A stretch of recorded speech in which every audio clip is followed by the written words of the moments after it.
I would encourage groups to actually have capacity conversations in their groups, as I mentioned, using any of the tools from this presentation, but that includes using some of these questions that I have on the screen right now. Like, what is it we do that isn't being done by other groups?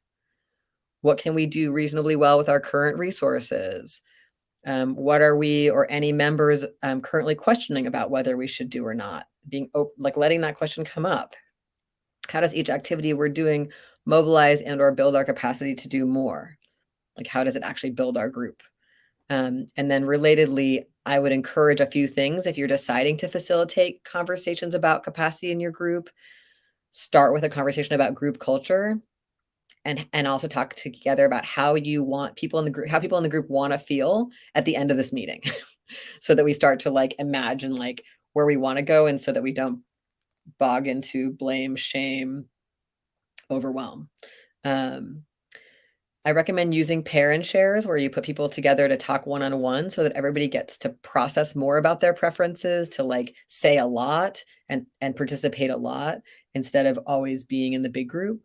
I really recommend using interactive slides or butcher paper if you're in person, so that people can, like, we hear from a lot of people in a lot of ways. I recommend using go rounds so that we don't just keep hearing from the same people in the group. So like, let's hear from everyone. Um, and I recommend having meetings about things like group culture and capacity where you don't try to make the decision in the same meeting.